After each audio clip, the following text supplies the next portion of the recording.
J'avais oublié que les roses sont roses, j'avais oublié que les bleus sont bleus, j'avais oublié tant de belles choses, j'avais oublié où avais-je les yeux.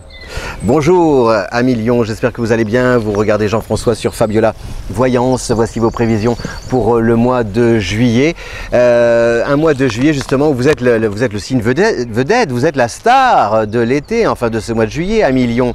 Parce que vous avez deux planètes qui traversent votre signe, qui sont rudement sympas, nonobstant la présence de Uranus en Taureau qui vous gêne un peu et de Mars en Verseau qui vous pousse un peu à l'excès. Mais je vais m'expliquer. D'abord le meilleur, tout de suite, Mercure. Mercure en Lion tout le mois, c'est très bien parce que Mercure c'est une planète rapide, dynamique, enthousiaste.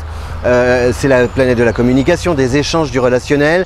Donc le Lion est un signe qui aime prendre le pouvoir, qui fait autorité. Donc votre présence, elle est remarquée, elle est admirée, elle est convoitée aussi si vous cherchez l'amour ou peut-être même dans le travail. Vous pouvez être sollicité pour adhérer à un nouveau projet. Voilà, c'est aussi un mois favorable aux transactions. Si vous avez pris des décisions par rapport à votre foyer, déménagement, contrat, achat, vente, etc., voiture, véhicule.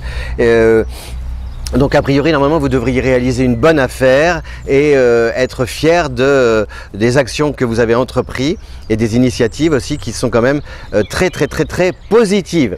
Voilà. Le seul souci, souvent, donc ce qui peut vous soucier, c'est la notion des écritures, des papiers et imposée par les autres. Alors, c'est-à-dire que je m'explique. Par exemple, vous allez, tout se passe bien, vous avez comme ça, qu'est-ce qui se passe ?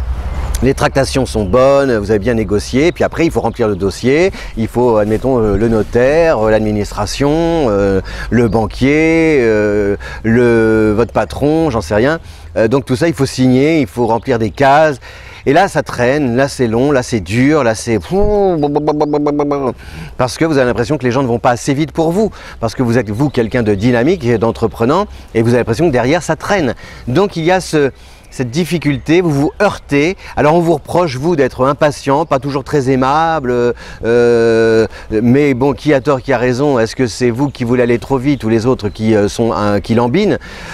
Après, il faut trouver un compromis entre les deux, mais bon, c'est possible. Mais surtout, donc, ne vous alarmez pas, a priori les choses finiront par se faire, en retroussant vos manches et à force de patience, bien sûr, et de ténacité. Mais voilà, et puis donc aussi, le petit conseil que l'on peut vous donner par rapport à Uranus et Mars, qui s'opposent comme ça, qui font un peu barrage, c'est de ne pas poursuivre trop de projets à la fois, parce que sinon vous allez vous prendre les pieds dans le tapis, vous allez en négliger certains, et finalement vous n'arriverez à pas grand-chose à la fin.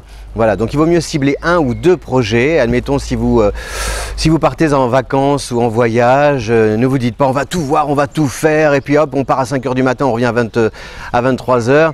Vous allez vous épuiser. Non, il vaut mieux zoomer sur les parties les plus intéressantes et voilà, ne pas être dans l'absolu. Vous voyez, ce n'est pas grave si vous ne faites pas tout, si vous ne réalisez pas tout, si vous n'accomplissez pas tout. Tiens. C'est à côté, je crois qu'il y a quelqu'un qui pleure. Bah dis donc, faut pas pleurer comme ça. Ah bah. Bah dis donc. Bon. On va finir sur une note un peu joyeuse, j'espère.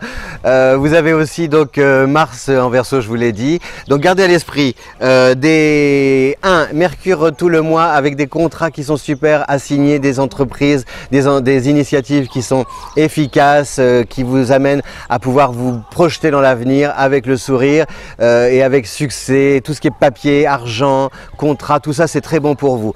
Et puis vous avez par contre, vous avez Vénus, ah oui j'ai oublié de le dire, Vénus qui traverse votre signe jusqu'au 10. Donc ça sur le plan sentimental, vraiment, si vous êtes célibataire, a priori vous avez toutes les chances de croiser l'amour, peut-être même le grand amour, il peut se passer quelque chose. Simplement il peut y avoir aussi à cause d'Uranus et du Verseau, l'entourage qui peut poser problème, commenter, juger, la distance. Il peut y avoir comme ça des petits obstacles à surmonter qui n'ont rien à voir avec les sentiments, mais contre lesquels il faut quand même lutter âprement pour pouvoir obtenir satisfaction et pouvoir vous aimer en pleine liberté. Voilà, et puis donc les planètes rétrogrades qui oblige un petit peu à faire le bilan, à réfléchir un petit peu à ses désirs, à ne pas aller trop vite. Voilà, je vous l'ai dit, ciblez bien vos priorités. Je vous remercie beaucoup, cher Lion, je vous souhaite un bel été. J'espère que ça va mieux à côté, mademoiselle. Écoutons. Alors, faut pas pleurer comme ça, demain ou dans un mois tu n'y penseras plus. Pourquoi pleurer sur un succès d'été? Ne pleure pas ce soir, petite femme, demain tout s'arrangera. Merci cher Lion, je vous dis à bientôt. Si vous aimez, n'oubliez pas de cliquer, non pas de zapper, de cliquer, de diffuser partout sur les réseaux sociaux. On se retrouve le mois prochain pour d'autres prévisions. Ciao, merci.